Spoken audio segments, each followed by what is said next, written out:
ট্রেনের জার্নিটা বেশ মজার, তার মধ্যে সেটি যদি হয় আবার দূরের জার্নি তাহলে তো আর কথাই নেই। স্টেশন এমন একটি জায়গা যেখানে ধনী গরিব সবাইকে একসাথে দেখতে পাওয়া যায়। কারণটা আমার জানা মতে ট্রেনে জার্নি করতে সবাই সেফ ফিল করে। আমি ইন্দ্র, আমার পাশে যে ছেলেটি বসে আছে তার নাম আদিত্য, সংক্ষেপে আমরা সবাই তাকে আদি বলেই ডাকি। আমি আর আদি আমরা দুজন যাচ্ছি বীরভবানীপুর অভ্রদের বাড়ি বিয়ের নেমন্তন্ন খেতে।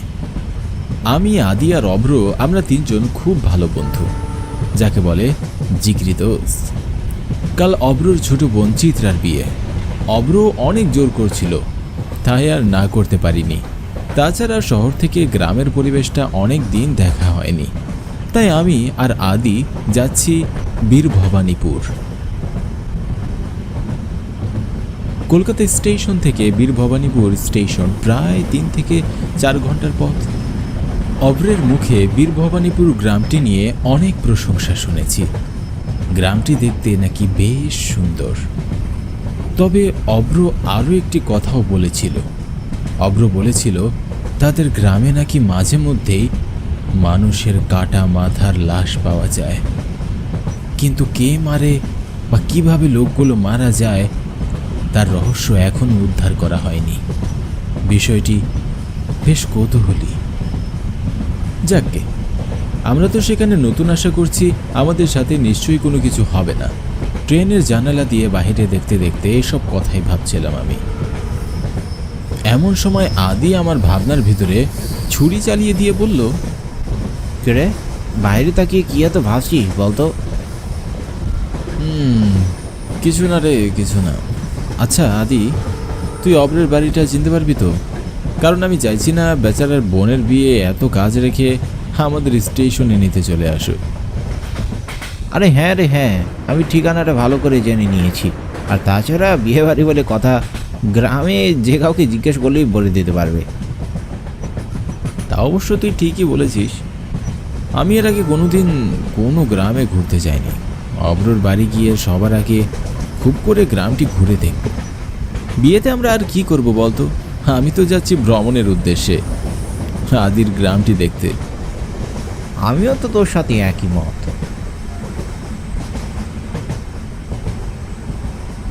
আমরা দুপুর 12টা ট্রেনে উঠেছিলাম, আর এখন সময় প্রায় 4:30। তার মানে প্রায় 4 ঘন্টা ট্রেনে জার্নি করবার পরে আমরা পৌঁছে গেলাম বীরভবানীপুর স্টেশনে।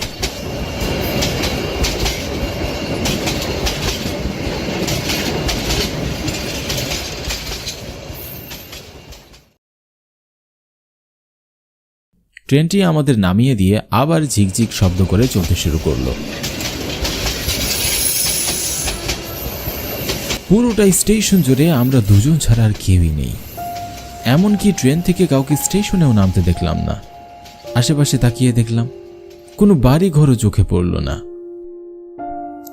কিরেন্দ্র, এই গ্রামে কেউ থাকে না নাকি?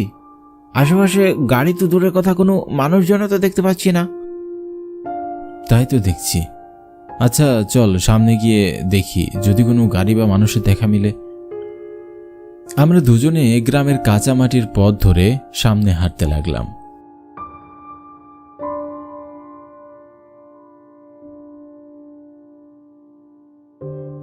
কিছুটা পথ হেঁটে যাওয়ার পরে হঠাৎ চোখে পড়ল একটি গরুর গাড়ি।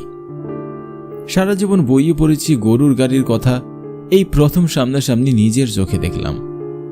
আমি আদিকে বললাম, আদি গরুর গাড়ি, চল লোকটিকে বলি আমাদের যদি কোনো সাহায্য করে। হ্যাঁ হ্যাঁ চল, তাছাড়া গরুর গাড়িতে প্রথম জার্নি হবে আমাদের, বেশ মজা হবে।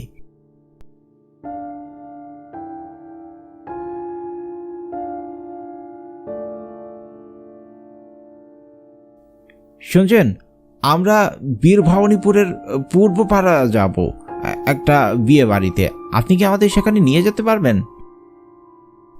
আদির কথা শেষ না হতেই লোকটি বলল, হ্যাঁ, আপনারা মনে হয় অব্রতের বাড়িতে যাইতেছেন, তাই না?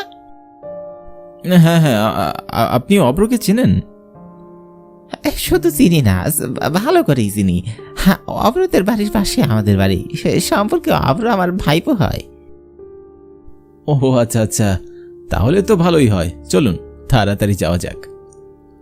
এরপরে আমরা গাড়িতে উঠে পড়ি। লোকটি গরু দুটোকে যেই বলল চল হাট হাট, অমনি গরুগুলো চলতে শুরু করলো।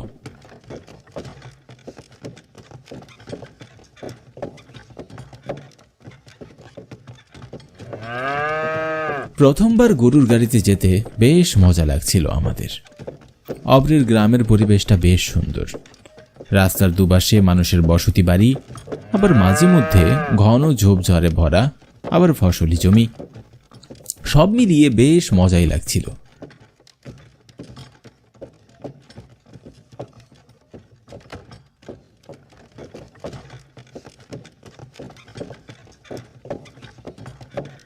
গরুর গাড়িটি আমাদের একটি বিয়ের বাড়ির সামনে নামিয়ে দিল। আমাদের দেখে বাড়ির ভেতর থেকে অভ্র বেরিয়ে এলো আর আমাদের তার সাথে বাড়ির ভেতরে নিয়ে গেল।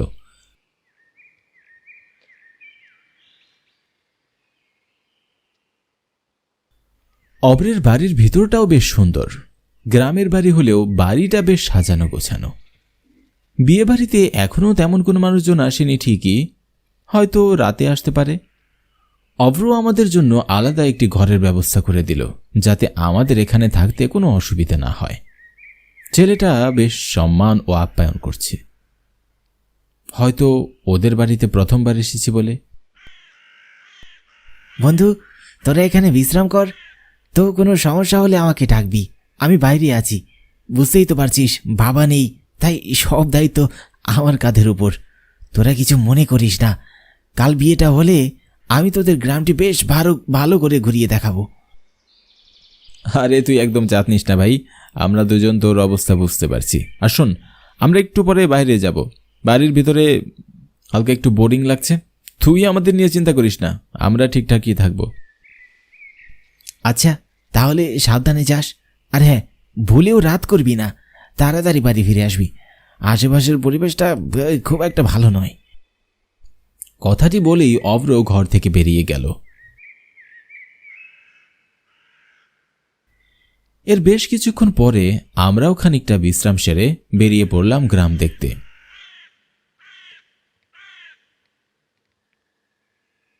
একে তো অপরিচিত জায়গা, তার মধ্যে আবার বন্ধু ব্যস্ত, তাহলে বাড়ি কি আর ভালো লাগে? আমি আর আদি গ্রামের নদী দেখলাম নৌকাতে চড়ে, ঘুরে বেড়ালাম, মাঠ ঘাট সবকিছু দেখে বাড়ি ফেরার পথে রওনা দিলাম।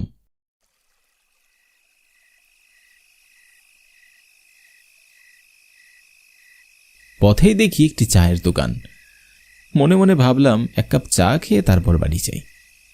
তাই আদিকে বললাম, আদি চল এক কাপ চা খেয়ে তারপর বাড়ি যাই। আদিও আমার কথায় সম্মতি জানালো।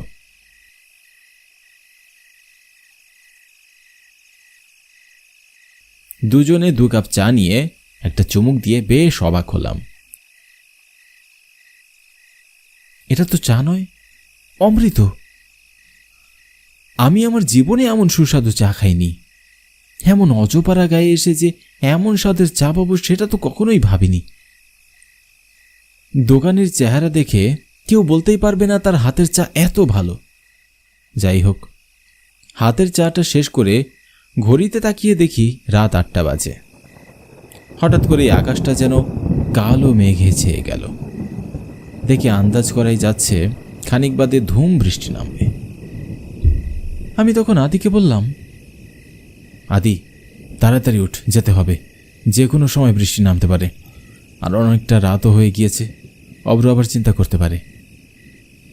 আদিও আমার কথায় সম্মতি জানালো। দুজন চায়ের বিল মিটিয়ে হাঁটতে লাগলাম। আসার পথে জঙ্গল দেখতে যতটা ভালো লাগছিল, রাতের আধারে সেই জঙ্গলগুলো হয়ে উঠেছে ততটাই ভয়ঙ্কর।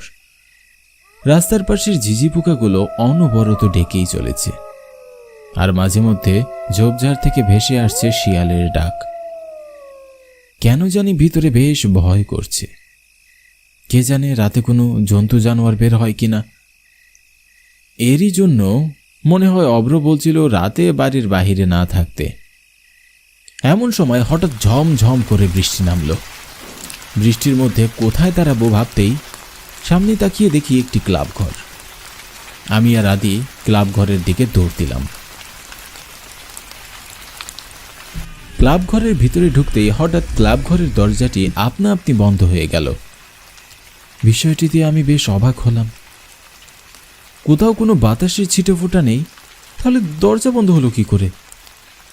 আমি দরজাটি খোলার জন্য টানাটানি করতে লাগলাম, কিন্তু কোনো লাভ হলো না। আমাকে টানাটানি করতে দেখে আদি দরজাতে খানিক লাথি মারল, কিন্তু তাতেও কোনো লাভ হলো না। বাহিরে তখনও বৃষ্টি পড়ছে। দুজনে ক্লাব ঘরে পড়ে থাকা একটি বেঞ্চের উপরে বসে অপেক্ষা করতে লাগলাম। বৃষ্টি থামার পরে যদি কোনো মানুষ এ পথে যায় তাহলে তার কাছে সাহায্য চাইব। এরই মধ্যে প্রায় ঘন্টাখানেক সময় পার হয়ে গিয়েছে, কিন্তু তারপরেও বৃষ্টি যেন থামার নামই নিচ্ছে না। এমন বিপদে মনে হয় কখনো পড়িনি। এখন অপরিচিত জায়গায় কেই বা আমাদের সাহায্য করবে? হঠাৎ আমার মনে হলো ঘরের কোণায় কিছু একটা আছে। পুরো ঘরটা বেশ অন্ধকার, তাই ভালো করে দেখতে পাচ্ছিলাম না।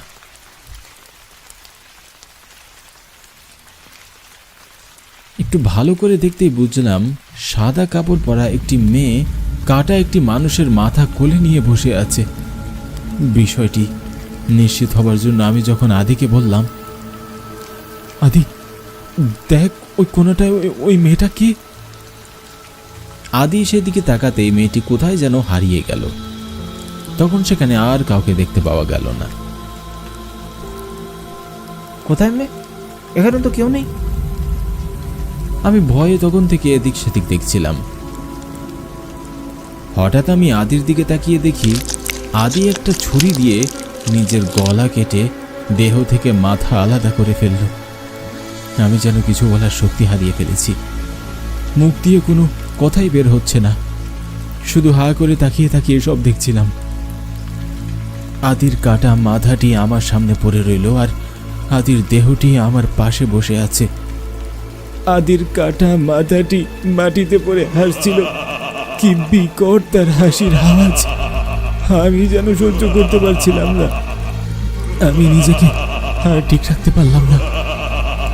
আমি জ্ঞান হারিয়ে ফেললাম।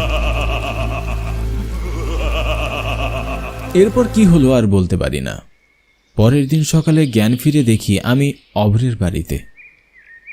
পরে আমি জানতে পারি কাল রাতে চা খাবার পর থেকে নাকি আমি ভুলভাল বকছিলাম, আর তারপরে রাস্তায় জ্ঞান হারিয়ে ফেলি। কিন্তু আমি আদির মুখ দেখি স্পষ্ট বুঝতে পারছি কাল রাতে অনেক বড় কিছু হয়েছে আমার সাথে। কিন্তু কি হয়েছিল সেই ক্লাব ঘরে তা যেন আমার কাছে একটা প্রশ্নই রয়ে গেল।